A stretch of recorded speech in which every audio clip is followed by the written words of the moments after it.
Alhamdulillahirabbil alamin wassalatu wassalamu ala asyrofil anbiya'i wal mursalin sayyidina Muhammadin wa ala alihi wa sahbihi ajmain amma ba'du. Yang terhormat kepada Septian Dwi Cahyo sekeluarga besar selaku Saiful Baik, yang kami hormati pimpinan ranting Gerakan Pemuda Ansor Desa Sidoarjo beserta jajarannya. Terlebih dahulu akan saya bacakan susunan acara pada malam hari ini. Pertama pembukaan, kedua pembacaan tahlil, ketiga ngaji kitab Adabul Alim wal Muta'alim karya Mbah Hasyim Asy'ari, terakhir doa dan penutup. Sebelum acara kita mulai, terlebih dahulu kita buka dengan bacaan surat Al-Fatihah. Acara selanjutnya yaitu pembacaan tahlil kepada Ustadz Dimas Ahmad Permadi. Kami Al-Fatihah. Bismillahirrahmanirrahim. Alhamdulillahirabbil alamin. Ar-Rahman illallah, la ilaha illallah, la ilaha illallah, la ilaha illallah.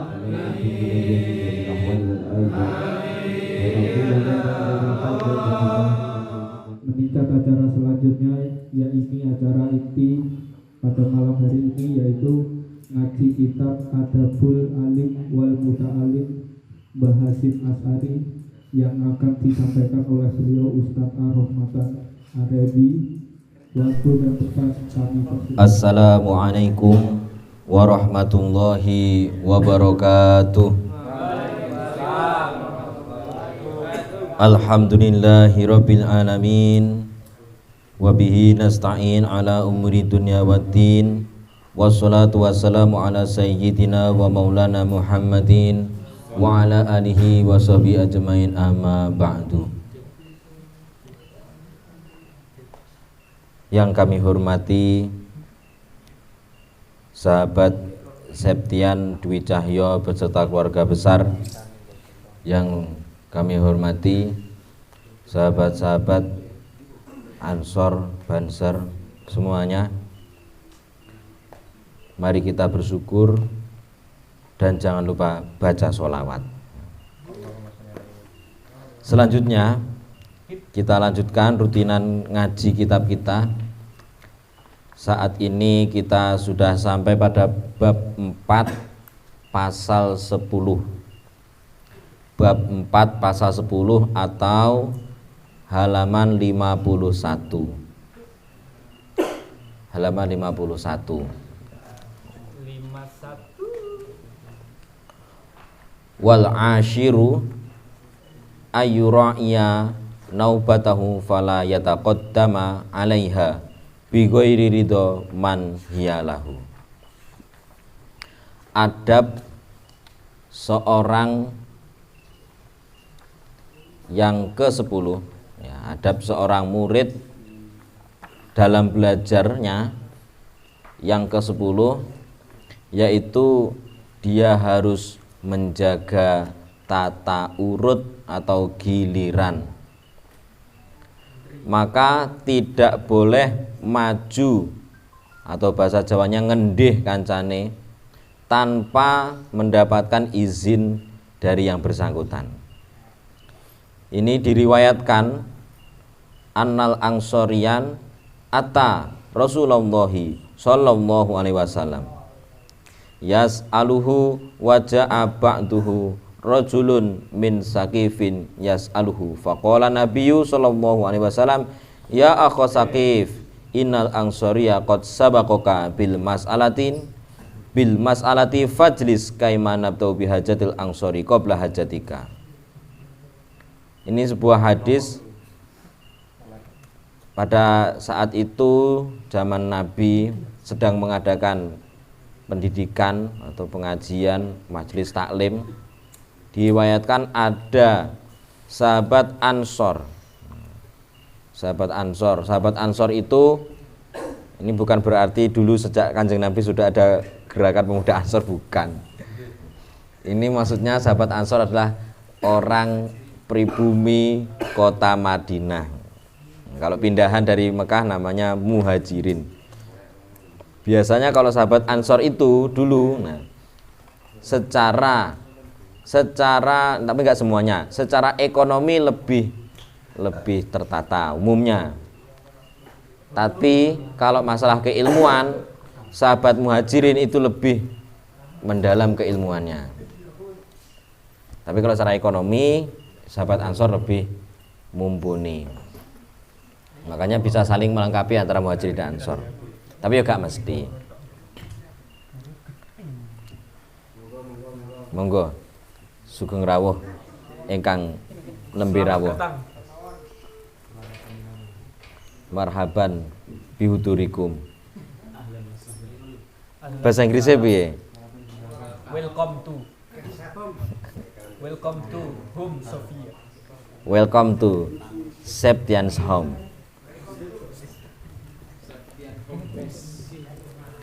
Lanjut pakai L. Diriwayatkan ada sahabat Ansor yang mendatangi Rasulullah untuk bertanya. Nah, kemudian setelah datang sahabat Ansor itu, datang lagi seorang laki-laki dari daerah Sakif yang tujuannya juga sama, bertanya dengan Nabi. Nah, sahabat Sakif ini ngendih gilirannya sahabat Ansor yang telah datang dulu. Namun Rasulullah ini Rasulullah berfirman, wahai sedulurku yang dari daerah Sakif, tidak sebutkan namanya, tapi dari daerah Sakif, tapi dipanggil dulur. Ini Kanjeng Nabi aja kalau manggil orang lain aja manggilnya dengan akho, ya akhi.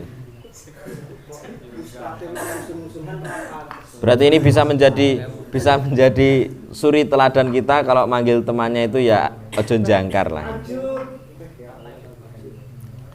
Wahai saudaraku yang dari daerah Sakif, sesungguhnya sahabat Ansor ini lebih mendahului kamu untuk bertanya, berkonsultasi tentang masalah. Maka duduklah dulu. Kaiman nabtau bihajatil Ansor, supaya nanti saya bisa mendahulukan keperluannya sahabat Ansor sebelum keperluanmu. Itu ya. Kemudian qolal khotib, ulama yang bernama Khotib dawuh, yustahabu lisabiki ayu qadima ala nafsihi mangkana ghoriban lita'akudi hurmatihi. Nah, ini cukup penting. Diriwayatkan dari Imam Khotib, hukumnya disunahkan, tapi kategori sunahnya adalah mustahab. Ya, mustahab ya. Jadi sunnah itu golongannya terbagi-bagi, ada yusanu, ada yustahabu. Nah, ini golongan yang yustahabu, sehingga masih di bawah dari yusanu. Kalau yusanu disunahkan itu lebih kuat, tapi ini yustahabu, lebih disenangi bagi orang yang lebih dahulu untuk mendahulukan orang lain di atas dirinya. Tapi ini dalam urusan bukan dalam urusan duniawi, bukan dalam urusan ibadah. Kalau dalam urusan ibadah ya kita harus berlomba-lomba mana yang lebih dulu. Jangan mendahulukan ngendi-ngendi temannya. Ketika sholat Jumat, temannya disuruh maju untuk ngisi sop yang depan. Ayo mas, diisi ngarep, aku tak mburi wae. Nah, itu tidak tepat. Itu urusan ibadah.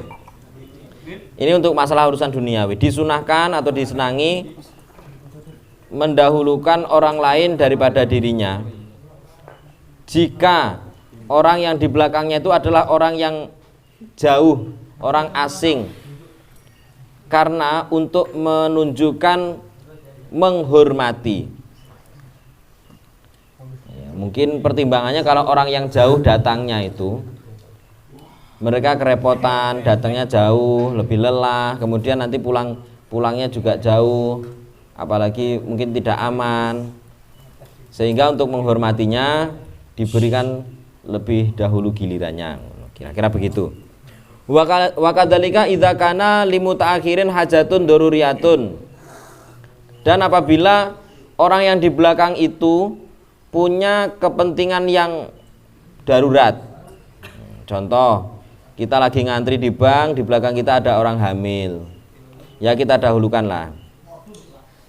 Atau ketika pemilu mau nyoblos, sudah bernafsu pengen nyoblos apa yang jadi pilihannya, ya kita ngalah lah sama orang yang lebih sepuh gitu. Kalau itu perkara ibadah jangan mendahulukan orang lain. Ya. Wes Kang, cewekku tak kene sampean, aku melas sampean bentang untuk bojo, aku tak keri-keri rapopo. Ikhlas rapopo. Nah, itu nggak boleh malahan. Nah, kalau mau urusan menikah itu kalau sudah memang benar-benar sudah waktunya, wes pantes, wes warok. Yo kita harus berlomba-lomba. Urung siap secara ekonomi Pak, yo disiap nih. Urung siap secara mental, yo disiap nih. Insya Allah kalau sudah menikah nanti rizkinya akan ditambah dan mendapatkan rizki yang tidak disangka-sangka. Kalau tidak percaya tanya saja dengan Mas Firman. Ya Mas ya. Semenjak menikah kayaknya ekonominya semakin lambat laun pelan-pelan tapi pasti merangkak. Menurun. Nah, sering ningkring masang anu kok ya. Masang anu apa jenenge? Nginding masang gorden. Sering ningkring ning omahe wong barang dak saiki. Masang korden. Matur Mas Sulis nggih, paham nggih Mas Sulis nggih? Iya. Lanjut pakai L. Wa ilmiha al-mutaqaddimu fa innahu yusiruhu. Dan mengetahui bahwa orang yang lebih dahulu itu adalah memang perlu diutamakan. Sampai narepe ngantri di belakangmu ada orang yang lebih mulia, umpama ada orang tuamu, bapak, ibu, atau kakak, gurunya, atau Pak Kiai, ya didahulukan lah. Itu ya. Ya meskipun umumnya kalau di orang Jawa itu kalau kiai itu ya, didahulukan itu sudah nggak pakai antrian, pokoknya ditoto secara sistematis. Au asyara syaihu bitaqaddumi limaslahatin ra'ahu fayustahabu isaruhu wa yahsulu taqaddumun naubati bitaqaddumil huduri fi majlis syaihi au ila makanihi. Nah ini, atau dalam suatu antrian itu seorang guru tiba-tiba memberikan isyarat untuk memajukan orang lain karena pertimbangan maslahat yang menurut guru itu bagus, maka itu tetap lebih disukai untuk mendahulukan pilihan guru. Nah ini artinya nggak boleh protes ketika guru memilih anak ini duluan. Nah itu ya, itu sudah menjadi hak veto. Apa ya hak veto? Hak prerogatif. Hak seorang guru untuk memilih mana yang didahulukan dari muridnya. Ada yang menengahi, manut wae. Mungkin itu untuk kemaslahatan. Siapa tahu kamu yang nggak tahu, sedangkan yang temanmu yang lebih tahu itu didahulukan, kamu hikmahnya bisa nyontoh kan begitu kan. Cara ujian lisan umpama dalam keadaan ujian lisan. Nyontoh, oh ngono kuwi to pertanyaannya begitu. Wa yasulu taqaddumun naubah. Nah ini atau bisa juga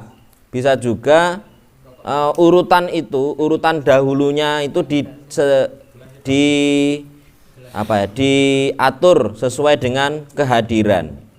Nah ini yang biasa terjadi di bank yang lebih dahulu ngambil antrian, kan itu ada antrian maka dia lebih dahulu. Atau ini juga ya sudah saya terapkan di musola saya itu, anak kecil itu kalau ngaji itu pasti rebutan, minta duluan, maka saya atur tadi siapa yang datang lebih dahulu ke musola, yang datang masuk musola lebih dulu, itulah yang mendapatkan giliran ngaji lebih dulu. Atau yang masih belum sekolah, anak TK masih gampang nangis sama rewelan, itu saya dulu kan. Wala yasqutu haqqahu bidhihabi ila ma yatorhu lahu kaqadil hajatin wa tadhibi udui idza adabatahu. Nah ini tidaklah gugur hak orang untuk mendapatkan gilirannya ketika dia itu meninggalkan tempat karena suatu tujuan yang darurat. Contoh qadai hajat. Qadai hajat ini kalau nggak kebelet pipis ya kebelet beol. Nah ini. Kemudian kembali lagi ke tempat itu, dia mau ngambil gilirannya lagi ya nggak apa-apa. Oh iya. Memenuhi hajat. Atau mau memperbaharui wudu idza adabat, apabila sudah kembali. Nah ini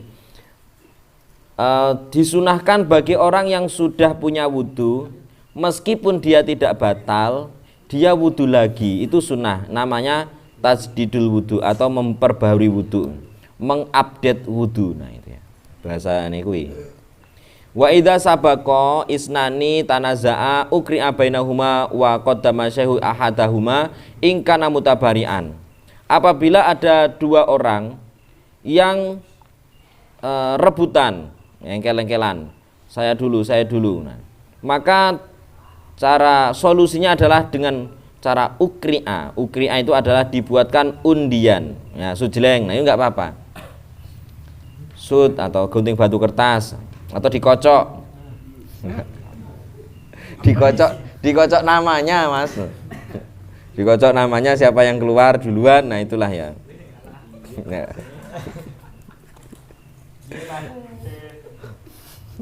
Atau boleh juga seorang guru itu memilih siapa yang mau didahulukan. Nah itu apabila itu memang demi kebagusan, demi kebaikan, maka sampai di sini yang namanya guru tetap memiliki hak yang tidak bisa terbantahkan. Itu saja untuk termin awal ya. Kita seperti biasa kita dua bab. Bab pertama kita break dulu, kita beri kesempatan untuk bertanya.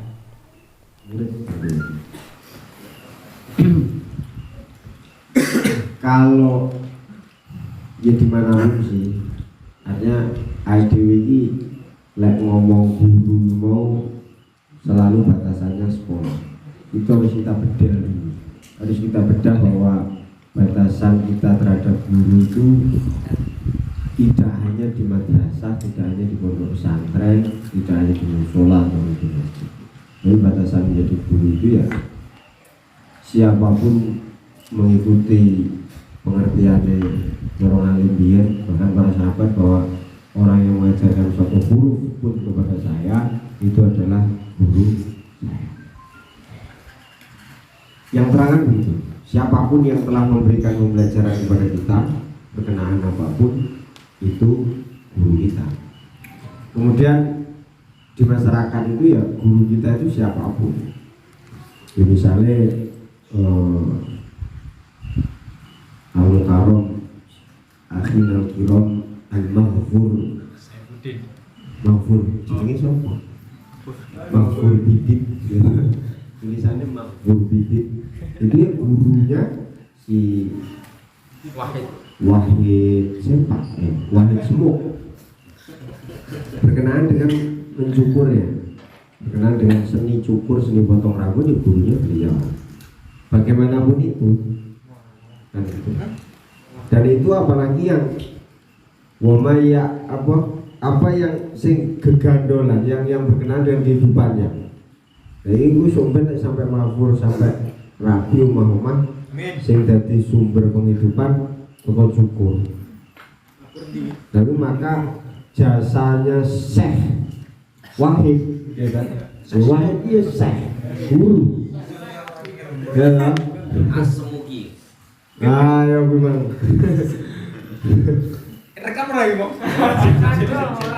Guru yang berkenaan dengan mencukur, dan apalagi langsung kena tinggi uripe si Mahfur. Nah itu bagaimanapun itu ya si Wahid itu lah guru. Nah ketika di masyarakat pun sama, siapapun yang mengajarkan saya tentang ngarit misalnya, ini roto-roto yo tak wasi kan tantangannya mau salaman karo aku barang kan ngapal-ngapal. Oh ini enggak ada profesi itu mau ngarit. Yo ngarit, yo bengkel, kukumu elek yo bengkel. Ya itu yang gurunya itu ya seniornya itu jadi guru. Maka bahkan kata Sayyidina Ali menghormatinya pun sampai ke anak cucu lah. Oke. Meskipun secara spesifik waktu itu yang dibahas oleh Sayyidina Ali adalah harfan salah huruf dari Al-Quran. Tapi menurut saya dalam pemahaman ini supaya kita lebih menghargai orang-orang yang memang berjasa sama kita, siapapun yang telah memberikan pemahaman berkenaan dengan hidup dan kehidupan. Sedikit Itu sedikit sambung deh Pak. Oh iya. Sambung nih. Itu kan dengan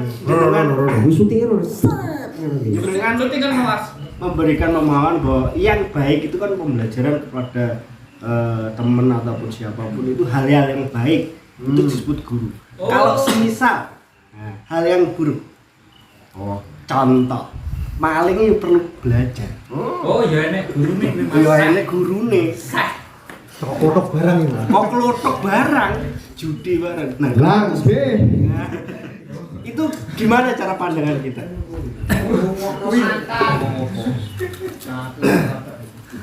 Oke. Saya masih betul. Tuh masuknya dalam kaul yang begini tuh, man sanna sunnatan hasanatan kan itu. Jadi seseorang yang sana itu sana itu berbuat sing bekasi. Man sanna sunnatan hasanatan, terus orang itu ngikuti orang yang berbuat baik terus diikuti orang itu pahalanya ngikut. Nah begitu juga dengan man sanna sayyi'atan. Orang yang berbuat buruk terus kemudian diloni, misalnya misuan yang dianggap buruk, misuan sing dianggap buruk, tapi lek misuan yang tujuannya sebenarnya memberikan crack kepada kita untuk berjaga-jaga terhadap barang bawaan kita, tapi justru itu memberikan ilmu baru kepada orang yang berniat untuk maling. Iya enak. Contoh Pak. Contoh, kita sering lihat CCTV ya, CCTV itu trik-trik maling. Ya, ada kan acara di CCTV, acara TV dulu, di CCTV itu secara tidak langsung sebenarnya memberi pengetahuan kepada orang yang belum tahu tentang teknik maling, itu justru kasih tahu tentang maling. Maka sama di Facebook pun sama begitu. Ketika kita repost atau nge-share sesuatu yang kiranya memang nggak oke ya, nah itu maksud saya kalau itu berkenaan dengan apa fungsinya yang baik dan yang buruk. Kemudian antrian itu semisal antrian di pom bensin ya. Yang kita sering lihat itu antrian di pom bensin. Antrian di pom bensin itu brigade. Saya sering lihatnya brigade, terus motor atau bahkan mobil. Motor ngecor. Iya, motor ngecor maksudnya. Motor ngecor itu ya itu antrian yang kita patut hargai. Yang patut kita hargai. Ya apapun itu posisinya. Tapi yang jelas saya lebih tertarik bahwa etika kita ketika di tempat umum, etika kita di tempat umum, maka sering ada ungkapan bahwa di beberapa negara yang tidak yang muslimnya minoritas, beberapa lebih islami ketimbang di negara kita yang muslimnya mayoritas. Itu juga menjadi sorotan buat kita. Mesti misalnya gini, orang naik bus, orang Jadi kene ora enak bis. Lah kene kan rapat enak bis. Bisa kalau bisa cah sekolah yang usianya ya apa ya bis ya. Yang usianya relatif sama, tapi misalnya di angkutan umum yang ada orang hamil, ada orang yang rentan dan lain sebagainya, itu yang harus kita dahulukan untuk dapat tempat duduk. Itu saya pikir aplikasi-aplikasi di masyarakat yang perlu kita pahami secara bersama dengan baik. Mungkin itu dulu yang dapat saya tambahkan. Semoga tidak melenceng jauh dari apa yang disampaikan dalam kitab ini. Demikian. Assalamualaikum. Antri itu jadi sebuah budaya, budaya antri. Membudayakan untuk bisa antri. Nah, dalam perspektif pendidikan itu sebenarnya budaya antri itu cocoknya waktu dipelajari itu di tingkat pendidikan di usia dini di atas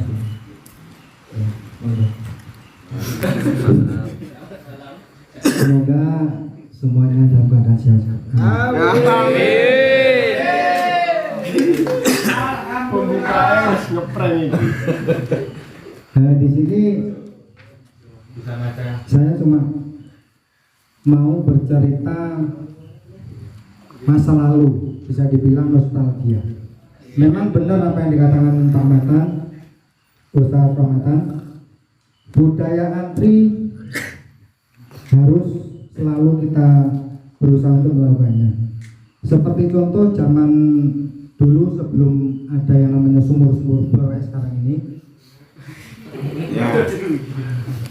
Suwi. Bisa PP Bumi dan kesananya. Glibung. Ketika musim kemarau mencari air sampai ke Sidoarjo. Nah ternyata zaman dulu belum ada TK, benar yang dikatakan sahabat Mahfud tadi. Zaman dulu belum ada TK, tapi mereka sudah mengenal yang namanya antrian. Contohnya mencari air. Mereka bawa drigen, bawa sepeda, bawa gerobak. Kalau zaman dulu nggak ada antrian, mungkin mereka sudah perang di sumur. Siap. Rebutan, selantai banyunya.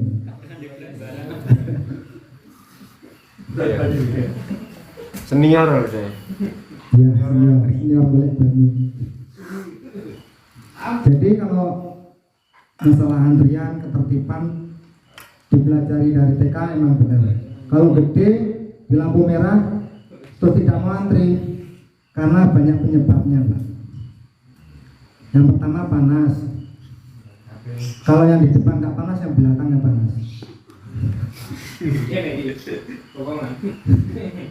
Enggak, kadang juga kan ini. Kalau di lampu merah, kenapa itu kok sering nggak sabar? Mereka tuh mengantri ini Bang, lampu merah. Kalau yang perempatan itu biasanya lama, tapi kalau cuma pertigaan itu cepat. Solusinya Intinya tetap sabar. Ya kalau kamu ngantri dimarah orang lain. betul, udah sabar ya. Ya. Ngantri itu emang harus sabar. Sabar. Ya gimana? Musuhnya uang marah diri. Nah, jadi kita juga harus selalu berusaha untuk melakukan yang namanya ketertiban di umum. Dimanapun tempatnya kita harus berusaha. Kalau ada antrian, kalau ada nomornya kita juga harus mengikuti nomor-nomor antrian itu.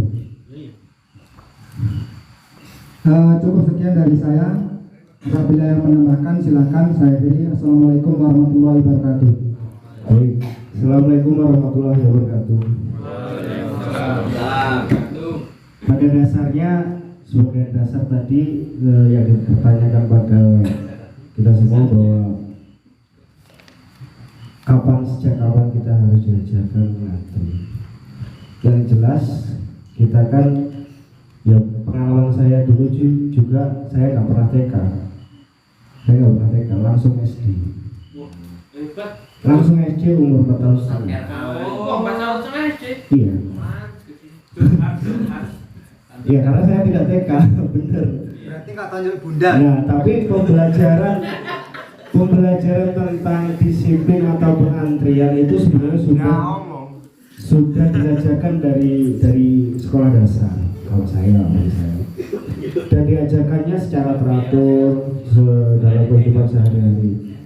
Akan tetapi pada kenyataannya kedewasaan dari masyarakat pada umumnya itu kadang-kadang terpengaruh, yang menyebabkan sebuah antrian itu tidak berjalan dengan semestinya. Biasanya itu ada contohnya.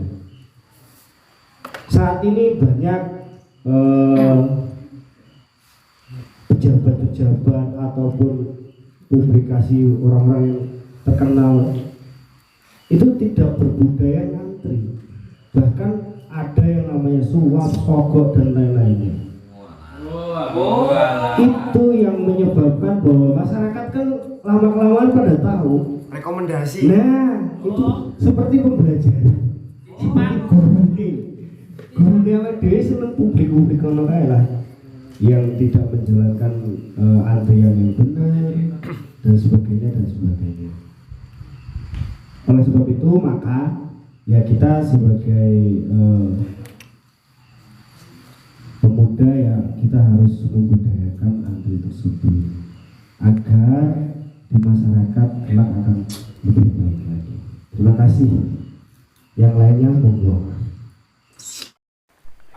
Terima kasih disampaikan Kang Bisri bahwa supaya kita bisa ngantri, mental kita itu harus ditata, yaitu untuk menanamkan rasa sabar.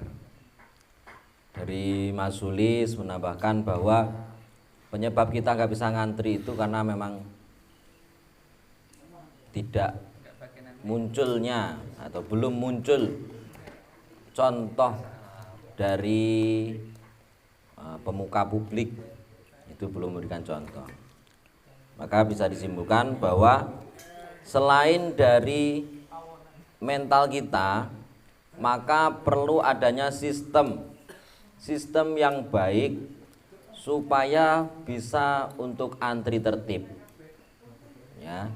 Sekarang apalagi sudah dimudahkan dengan teknologi, maka antrian di bank itu sesuai dengan nomor urut yang dipencet itu ya. Jadi dipanggil sesuai dengan nomor urutnya, tidak rebutan. Itu salah satu contoh, dan masih banyak lagi contoh-contoh yang lain yang antri itu bisa tertib dengan adanya sistem yang bagus. Baik, kita lanjut. Wal hati asyara ayyakuna julusuhu baina yaday syekhi alamata qadama tafdiluhu. Ini di sini di kitabnya tafsiluhu, tapi kalau saya artikan tafsiluhu kok susah. Mungkin insya Allah ini yang bagus kalimatnya tafdiluhu. Kalau tafsil itu artinya perincian, kalau tafdil itu keutamaan. Wa hayatuhu fi adabihi ma'syaihihi. Yang nomor 11, pengaturan tempat duduk di hadapan guru itu yang paling depan adalah yang sesuai dengan keutamaannya, tingkahnya dalam adab kepada guru. Jadi wajar kalau misalkan guru menempatkan siswa ini di depan, siswa ini di belakang. Atau mungkin kalau ziarah itu yang berada di bis depan itu siapa, yang di bis belakang itu siapa, itu diatur. Bukan semata-mata siapa yang lebih dulu. Wayuh diru kitabahul ladzi yaqra'u minhu ma'hu wa tahmiluhu bi nafsihi wa la yadhuhu 'alal ardi hala qira'ati maftuhan bal yahmilu biyadihi. Kemudian kalau mendatangi suatu majelis itu bawalah kitab. Bawalah kitab yang akan dibaca dibawa sendiri. Janganlah meletakkan kitab itu di atas bumi. Dalam bahasa Arab itu sering layak menjelaskan di bawah itu di atas bumi, di atas bumi.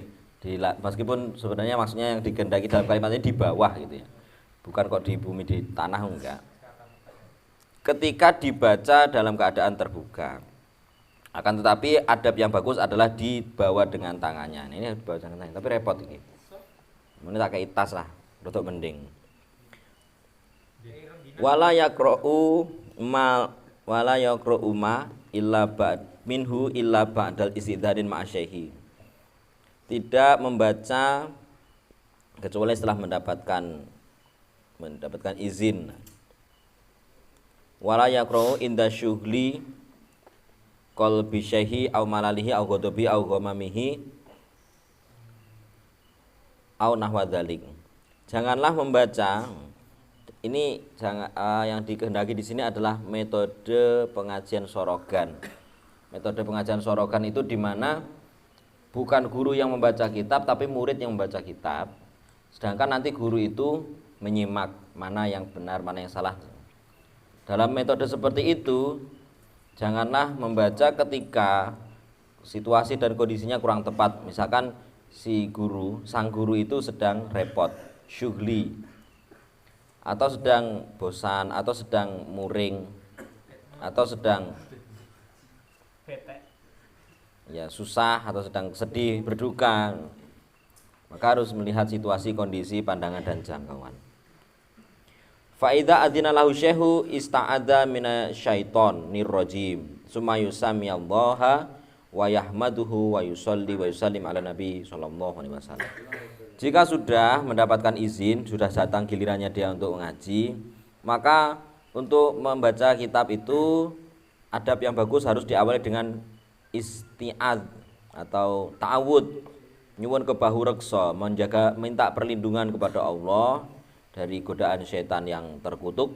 Kemudian menyebut nama Allah, baca bismillah, a'udzubillahi minasyaitonirrajim, bismillahirrahmanirrahim, alhamdulillahirabbil alamin. Kemudian sholawat. Nah itu runtutnya begitu. Ta'awud, basmalah, hamdalah dan sholawat. Runtutnya seperti itu. Kemudian ada lagi sumayatun li syaihi wa li walidayhi wa li masyaihi wa li nafsihi wa li sairil muslimin. Kemudian mendoakan kepada guru, orang tua, masyayikh, dirinya, mendoakan dirinya juga. Wa li sairil muslimin, dan kepada seluruh orang muslim. Nah ini bahkan baik dipercaya atau tidak, ketika membaca kitab ini tidak didahului dengan urutan-urutan seperti itu, atau tidak tawasul dulu. Tadi alhamdulillah maka sudah tahlil tawasul dulu. Nanti itu bisa berimbas, terkadang kita membacanya lupa. Mungkin kalau bisa kita lihat, manusia itu punya antena. Yang antena itu memancarkan sebuah sinyal wifi yang itu terpancar dari guru kita ketika mengaji. Maka ketika kita mengaji, kita ingat guru kita doakan guru kita. Nah, insya Allah nanti kita akan terbantu. Sesuatu yang awalnya kita kurang paham, dulu ngaji, waktu kita ngaji dulu paham, kita ngajar, tiba-tiba paham. Nah itu adab. Meskipun tidak realistis, tapi itu bagian dari metafisik dan bukan dari fisika. Tidak bisa dirumuskan dengan matematika, ya Mas ya. Wa yatarahamu ala musannifil kitab inda qiraatihi. Kemudian menyuguhkan rahmat, mempersembahkan kasih sayang kita kepada musannif kitab, pengarang kitab ketika membaca. Wa idza ta'ata li syaihi qala radhiyallahu anhu angkum an aisyin an syaikhina an imamina nahwu dzalik. Kemudian ketika seorang murid itu berdoa, maka berdoa atau membacakan kitabnya, maka seorang guru itu diberikanlah tambahan gelar radhiyallahu anhu, angkum, atau dari an syaikhina, dari guru kami, an imamina nahwa dzalik. Ini sebenarnya diterapkan dalam pengutipan ilmiah, di mana dalam sebuah ilmu, dalam sebuah kajian ilmu, kita tidak diperbolehkan menurut saya. Tentu ini yang sudah menulis skripsi tentu ngerti ya, sedikit ngerti ketika membuat suatu karya tulis tidak boleh mencantumkan menurut saya, tetapi harus kita mengutip menurut ilmuwan mana, karena berdasarkan teori yang dicetuskan oleh siapa gitu ya, yang sesuai. Bahkan kalau di skripsi mungkin masih referensinya masih rujukan sekunder beberapa, tapi kalau di atasnya mungkin ke disertasi atau tesis mungkin langsung sudah dituntut menuju ke primer atau yang langsung. Ya dalam pengucapan pun tidak hanya dalam skripsi, dalam pengucapan pun semisal kita menjelaskan apalagi tentang agama, apalagi babakan agama, jangan sampai kita menyampaikan tentang hukum agama adalah menurut saya. Nah, ini masalah agama, bukan menurutmu, memang kamu mau nabinya, tapi menurut hadis Nabi seperti ini, menurut penjelasan para ulama seperti ini. Kecuali kalau warna favorit atau rokok favoritmu yang paling enak apa? Lek menurutku ya Marlboro, umpama begitu ya. Alhamdulillah ini suguhannya pada malam ini Marlboro. Alhamdulillah. KW3.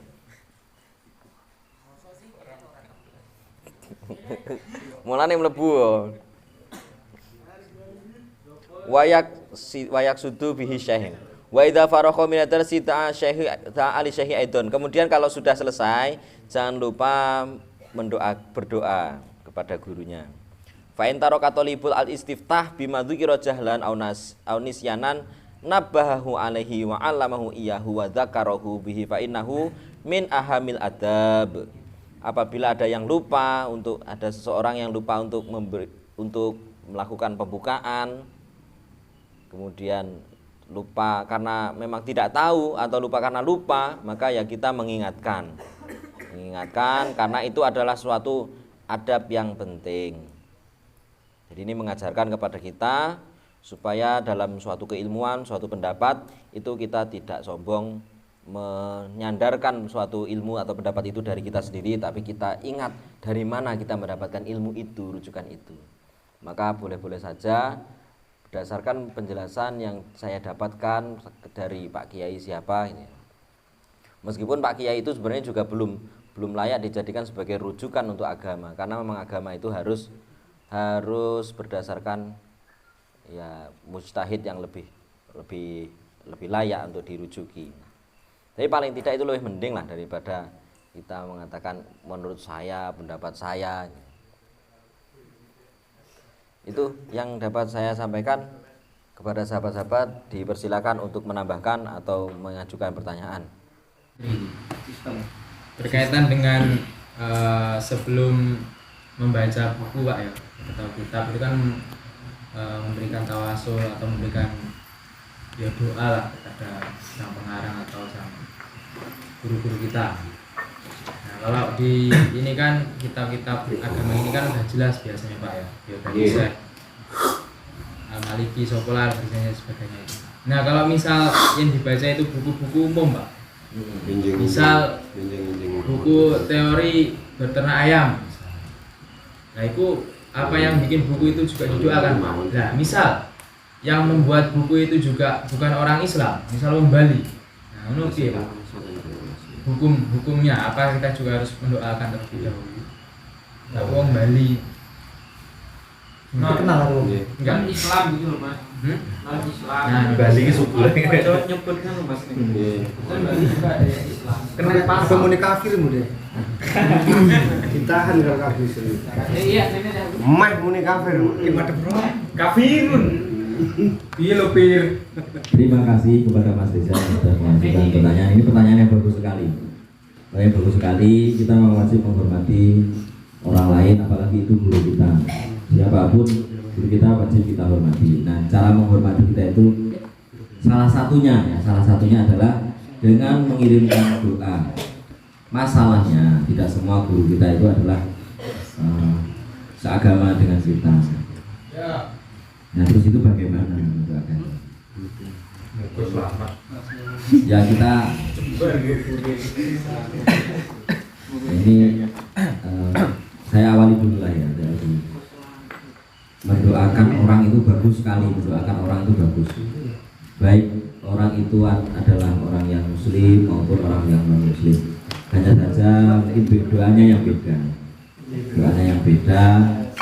Karena meskipun bagaimanapun juga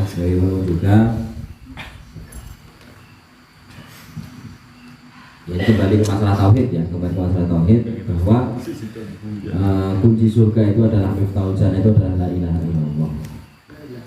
Kunci surga itu adalah la ilaha illallah, tiada Tuhan selain Allah. Maka inna dina indallahi Islam, apalagi dalam Al-Quran juga sudah dikuatkan agama yang dibina Allah itu adalah agama Islam. Maka untuk urusan akhirat yang non muslim tidak perlu kita doakan yang muslim saja. Kita doakan ya duniawinya saja. Untuk yang non muslim kita doakan duniawinya saja, semoga diberikan kesehatan, diberikan kelancaran, dan bisa lebih manfaat ilmunya untuk kemaslahatan umum, termasuk kemajuan teknologi. Apalagi kita sudah sampai industri 4.0, itu juga dari perkembangan ilmu filsafat yang salah satunya juga ada andil dari para ilmu filsafat barat. Mungkin kita sering lupa industri 4.0 itu ya kok tiba-tiba sudah 4.0 ya, kapan 3-nya? Kapan 3.0-nya kapan? 2.0-nya kapan? 1.0-nya kapan? Tiba-tiba kita sudah 4.0, apalagi ini sudah sebentar lagi memasuki era 5.0. Nah iya, ternyata itu 1.0 itu adalah ketika pertama kali ditemukannya mesin uang, 2.0 pertama kali ditemukannya listrik, 3.0 pertama kali ditemukannya komputer, 4.0 itu ditemukannya internet. Nanti masuk ke 5.0 itu adalah ketika zaman sudah menggunakan robot, dan mungkin bisa mencapai 6.0 sudah mulai ada kesadaran buatan seperti yang ada dalam film Transformer. Mungkin berandai-andai. Itu ya dari saya, Mas. Ya, perkembangan teknologi itu juga salah satunya ambil dari para ilmuwan barat yang kita juga menikmatinya, tanpa sadar kita juga menikmatinya. Dari teori itu kita nggak ada salah mempelajari teorinya Plato, Aristoteles, Socrates, Rene Descartes, Sayur-Kates, Jangan-Kates, dan lain sebagainya. Monggo. Lagi Pak. Yang lain. Lagi. Oh lagi ya. Masuk. Ya. Mumpung sampean ngomong nih Aristoteles dan kawan-kawannya. Ini langsung kelingan apa? Jadi kan ada pakarnya nanti. Ya ngomongnya beliau juga ya. Karena beberapa waktu yang lalu juga saya sendiri terus teman-teman Konsolas Panglima dulu rada membahas itu Pak. Jadi gini Pak, ada beberapa buku filsafat juga yang di situ tuh membahas tentang ini, maaf ya Pak, rada berbeda. Ora usah beda ya, padha wae. Jadi saya yang tentang ilmu tentang mempelajari Tuhan misal Pak. Ijan iki rada anu pokoknya. Nah, kita apa ya Pak ya? Bagaimana hukumnya adik kita ini belajar tentang babakan tauhid seperti itu Pak? Tauhid apa Tuhan? Ya Tuhan sih. Tanpa adanya seorang guru yang di situ udah jelas, dan kita hanya sebagai sifatnya diskusi, wis ngene lah, dan kita di situ misal, ayo maaf ya Pak, Tuhan yang dan sebagainya, tempat di mana, ngapa duduk, apa piye Tuhan, laki apa perempuan dan sebagainya seperti itu Pak. Lebih baik Pak Saman spesifikasikan Deskripsinya jelas. apa itu masalah. menurutku udah sangat jelas Pak. Masalahnya sopo, pendapatnya Contohnya sopo ya. Contoh gini Pak, saya dan Kang Bisri hari ini membahas Tuhan itu ada di mana. Oh alah.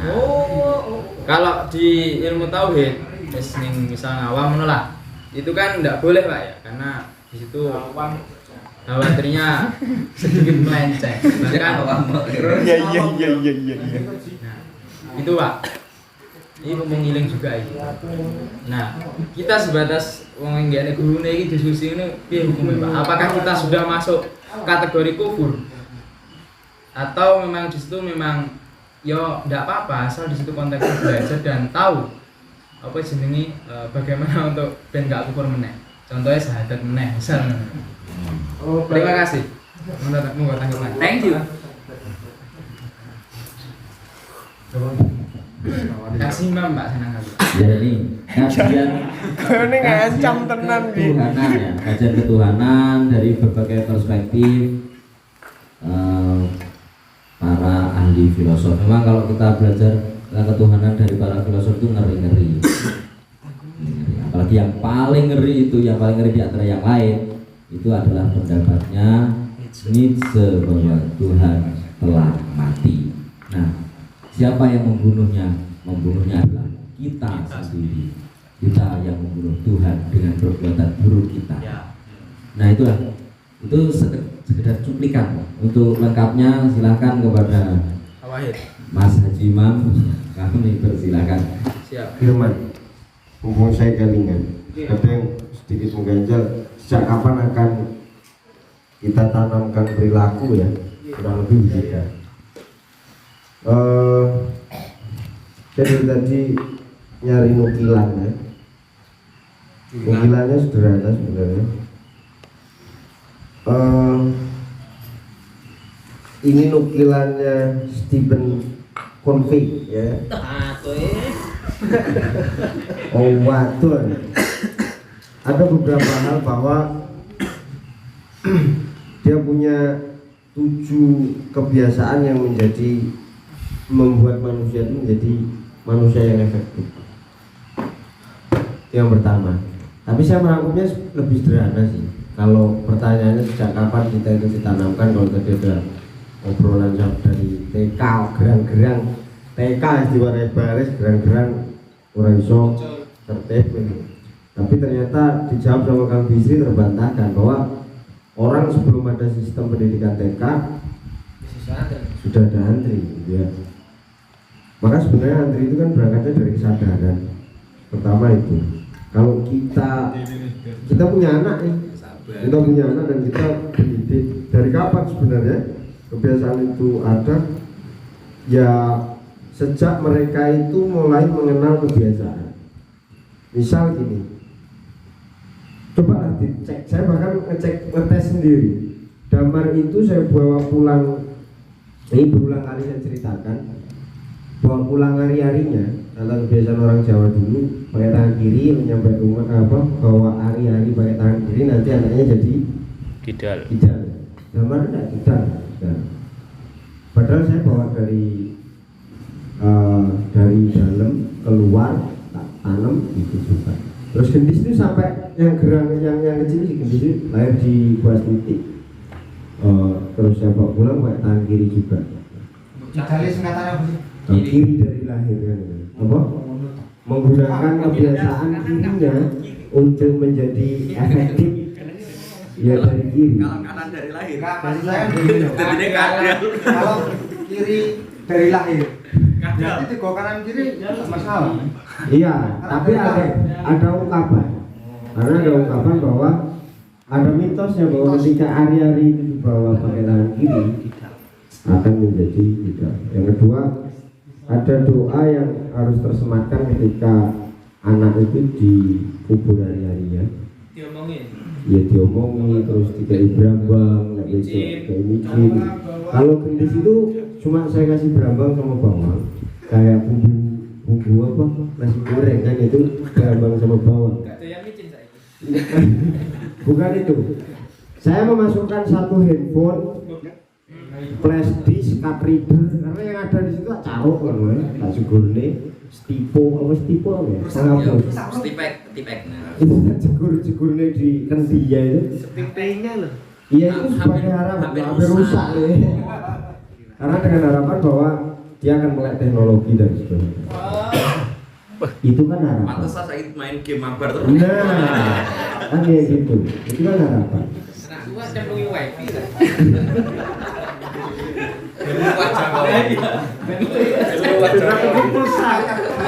Loh, itu kan bagian dari doa-doa orang terdahulu ketika mendoakan anaknya loh. Yang diwujudkan dalam perbuatan. Tapi data kok bapak sampean temungnya. Dicemplungi mie, ruwet mulai.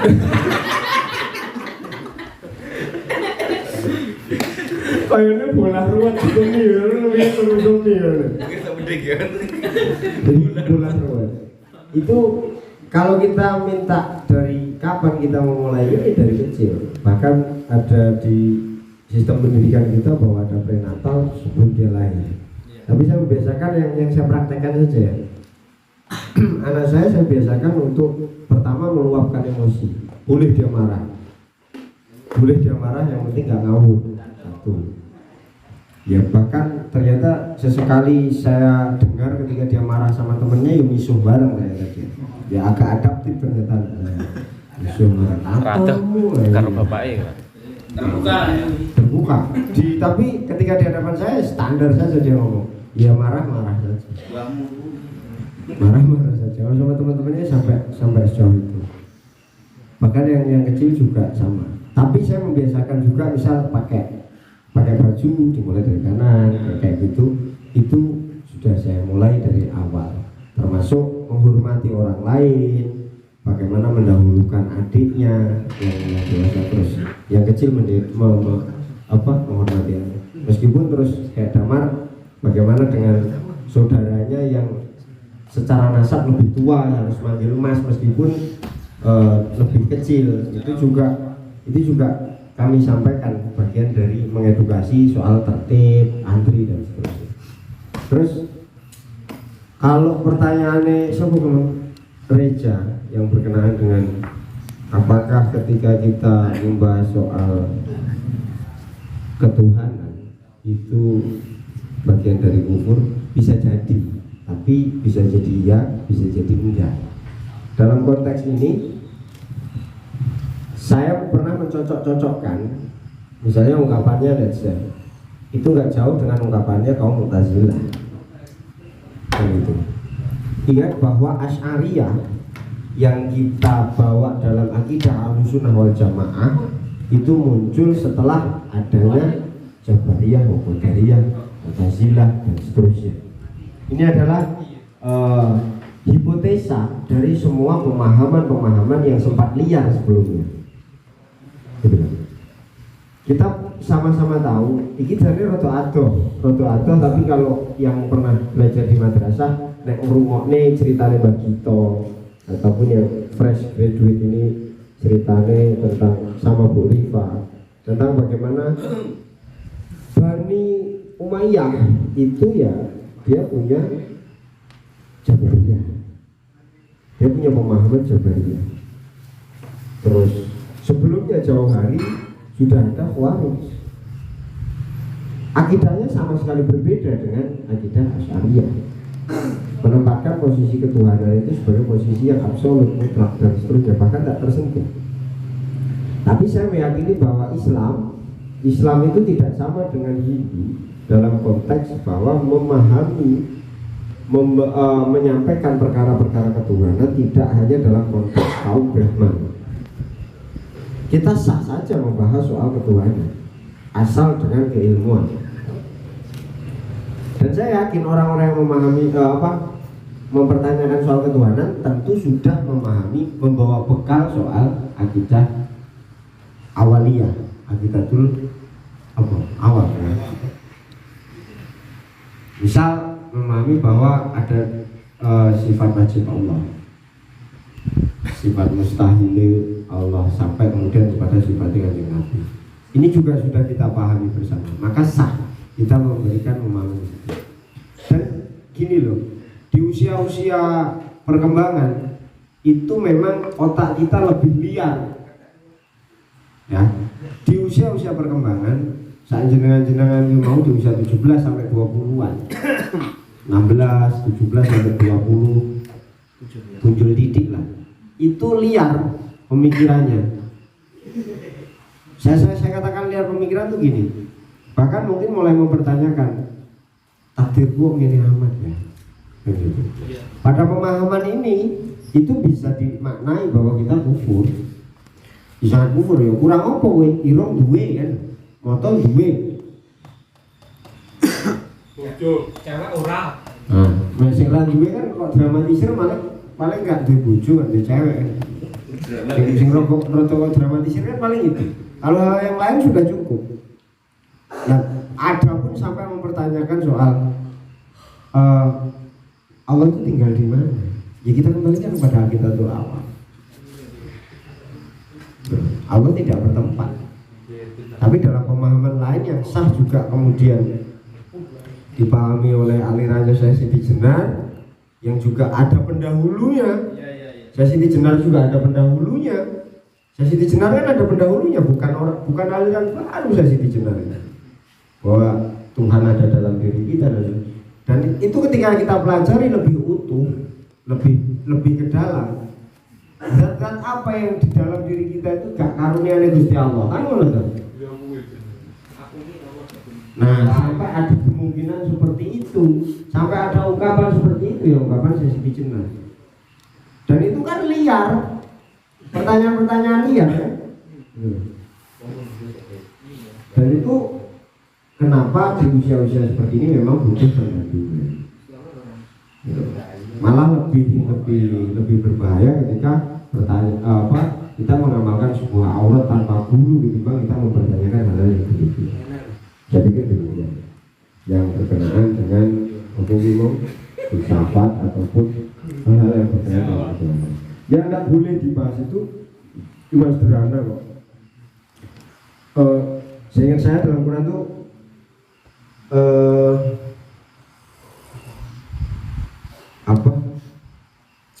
kulirum min amri robbi loh. Kalau kalian mulai bertanya tentang ruh, ini kan ini juga sempat dibahas kalau di buku bersama tuh apa di dunia Sofi itu ruh itu di mana kan itu ruh itu di mana?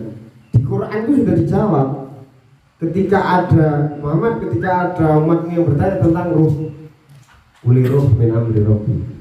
Ruh ini perkorone Gusti Allah, nggak perlu dipertanyakan. Tapi tidak ada larangan di dalamnya tentang mempertanyakan Allah.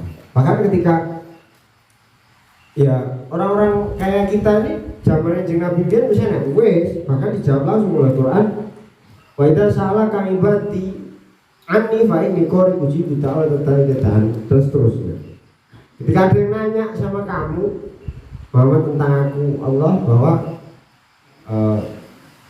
fa inni qarib, saya itu lebih dekat, di tafsirnya saya lebih dekat daripada urat nanti. Maka kan nggak salah ucapan Syekh Siti Jenar ini nggak salah. Uji budawan tetapi dadaan. Dan ketika ungkapannya Netse yang demikian itu dinyatakan sebagai ungkapan ya bisa benar bisa salah kan gitu. Ya benar ya salah karena memang cermin yang diungkapkan mungkin kalau teman-teman nonton ceramah Misbah nanti mantur bahwa ketika kita berbuat baik itu kita mantulne sinare Gusti Allah. Ini ada di dalam kitab sebenarnya Jawahirul apa ya? Pak Ani. Jawahirul Kalamiyah. Apa ya Jawahirul Kalamiyah yang berkenaan dengan bahwa manusia itu apa? Cermin. Manusia itu pantulan cahayanya Gusti Allah yang sampai kepada manusia yang berperilaku baik itu ya tokoh Gusti Allah. Nah, dia lek menungso dipertanyakan di kitab itu juga, lebih lek menungso memang perilakunya elek. Nah, berarti kocone pas burak ngono. Disebutkan di situ begitu. Nah, pas burak maka perilakunya menjadi buruk. Nah, yang memburekkan ataupun membeningkan kaca yang sampai kepada kita untuk sampai nur Allah kepada kita itu ya zikir, ya wirid, ya perilaku dan seterusnya. Itu yang berkenaan dengan ketika pertanyaan hal berkenaan dengan akidah. Saya pikir gak masalah. Kalau lelek seumpamane apa kufur tipis-tipis ya balik sahabat istighfar. Tidak apa-apa berarti. Tidak apa-apa. Mulai misalnya untuk melenceng, yang jelas harus ada diskusi di situ. Iya. Sing bahaya lek kok ngenen dhewe, akhirnya jeprek. Gendeng. Lek kok ngenen dhewe. Kalau ada kawan diskusi, biasa gini. Ini kejadian beberapa tahun silam sih. Ada beberapa teman-teman yang ngangen-ngangen hal-hal demikian tapi dewi yang jepret. Nah ini harus ada kawan ya partner berpikir tentang hal-hal demikian. Apapun itu sih sebenarnya bukan hanya soal ketuhanan, soal apapun memang harus ada partner berpikir. Jadi selama dalam konteks diskusi, saya pikir ada masalah. Boleh duit barang ini. Nah, termasuk kayak gitu. Karena ada relationship. Misalnya ya kayak Mas Firman, lagi ada relasinya ya boarding berarti gitu. Boleh karyawan lah.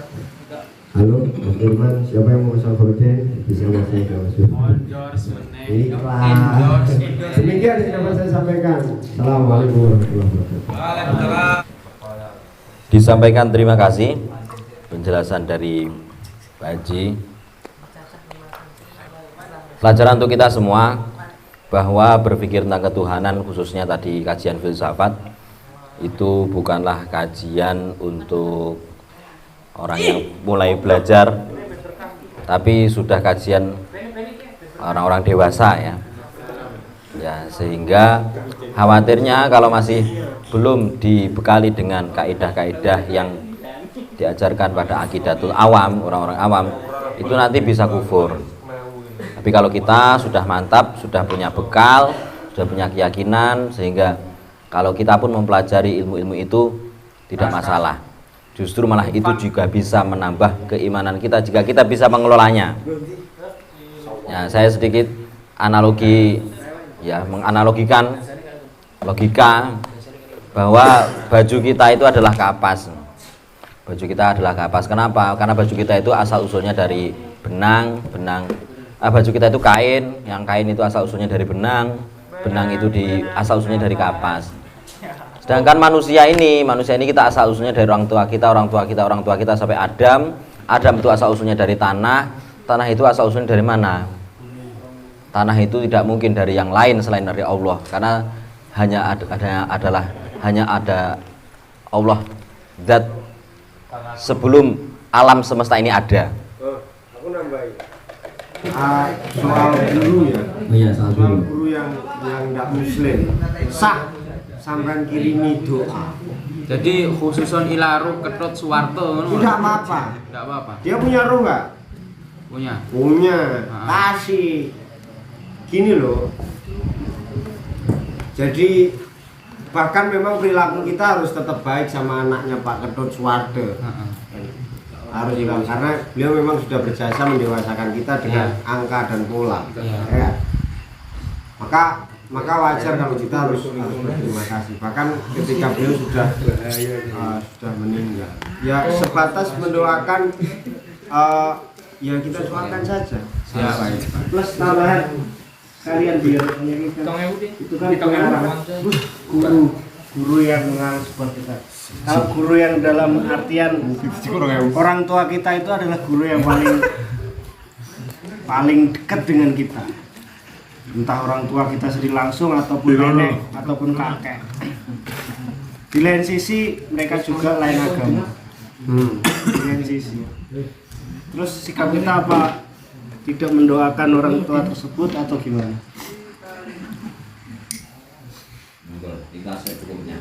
Jadi kalau pertanyaan kita tentang ya orang tua ataupun guru kan sama. Guru kalau senasab dengan kita. Jadi perintahnya sebenarnya gini sih kalau dalam Quran tuh. Kita itu harus berbuat baik kepada orang tua kita meskipun beliau beda agama. Ini di sini ada yang beda agama nggak dengan bapak ibunya? Mbah. Mungkin Mas Sulis dengan mbah ya. Jadi boleh nggak ketika kita mendoakan, boleh nggak? Kalau perintahnya di Quran itu ya kita wajib bermuamalah dengan baik selama mereka masih hidup dalam. Terus di penghujung bagaimana kemudian ketika beliau sudah meninggal? Ketika sudah meninggal sebenarnya putus. Sebenarnya sudah putus. Di antara kita tentu sering bertanya, mungkin Babai Reza mbuh biyen wali apa ora, kita nggak pernah tahu nasab kita seperti apa. Tapi kalau di Indonesia husnudzon di Indonesia itu hampir 60%. Ini turunannya para apa ya? 60% di Indonesia. Itu sisanya Sisanya enggak. Enggak tersisa. Enggak tersisa. Yo, kalau perilaku kita harus seperti apa ketika mereka sudah meninggal? Kalau saya tetap berpedoman bahwa kita harus tetap berperilaku baik. Kalau saya, nah apakah ini bertentangan dengan perintah bahwa yo pedot? Sebenarnya pedot sih. Kalau di Quran pedot. Tapi kita sah kok. Kita sah dan boleh kok mendoakan mereka baik. Apa maksudnya pengen nyewu terus? Enggak nyewu ya wis kebiasaan, tapi kan ada beberapa referensi bahwasanya bahkan mendoakan orang tua yang bukan seagama atau bukan muslim, bahkan ada yang beberapa referensi dibilang kafir lah. Oleh. Dine ra tekan ngono to. Kalau dibilang kafir jangan takut. Bukannya takut, kan aku jadi bimbang toh. Setiap malam Jumat kan mbak saya juga dikasih malam Jumat. Ini mungkin nganu Pak, apa referensi yang dia pakai dari siapa? Ya ada. Imbuan kok FPI. Makanya itu. Bukan hanya FPI. Bukan hanya FPI, bahkan aliran Islam kita juga membacakan banyak. Loh enggak, secara versinya begitu. Bahkan di kajian yang siapa ya mungkin siapa ini di kelas 11 itu ada ya, bahwa pembahasan tentang berperilaku baik kepada orang tua itu dibatasi ketika memang berbeda agama, yo nggak apa-apa, tapi selama hidup di alam dunia. Ketika sudah meninggal ya pedot gitu. Tapi tidak diperkenankan kita untuk berperilaku mendoakan yang jelek juga kepada beliau. Tapi juga tidak disebutkan di situ apakah kemudian harus mendoakan yang buruk ya ora. Saya kasusnya waktu itu sebenarnya ning gone siapa ya? Lea Sarwanto. Iya Buddha. Iya Buddha. Waktu itu masih keluarga juga itu. Oleh orang di Dongane niku sih. diasin ke. Tapi ra balik to dongane. Nah, kan gitu. Kan maka waktu itu pedoman saya secara umum di masyarakat, saya ini misalnya di masyarakat kita nih, kamu ketemu dengan orang yang beda agama, bapaknya beda agama, bapakmu neng neraka, pegel kira-kira dihantem diasmu. Maka kita harus bisa menyampaikan ini dengan baik. Dan doanya pun tidak balik. Sah bagi anak untuk tetap berbakti kepada orang tuanya meskipun orang tuanya sudah meninggal dan beda agama. Sah. Pernah baik. Yo orang lantaran bayi orang lahir orang dadi Islam. Orang lantaran bayi orang enak sulis kan. Itu saja sih yang menjadi patokan. Gitu Pak Us. Wis Mas. Koyone balene nyapu. Oh, Dongakno ae lek ra balik berarti teko. Ngono lho. Masih bimbang kah? Terima kasih disampaikan. Dan sampai nih. Takok. Ya. Takok pernah bayi. Bisa lapan iki dari. Sejatinya tawasul ku yo apa? Aku sih bingung, tawasul ku untuk menjaga sanad keilmuan kita atau kuwi bentuk terima kasih kita karena wis ditinggali ilmu, akhirnya kita di zaman saiki iso mempelajari ilmu-ilmu beliau-beliau yang terdahulu.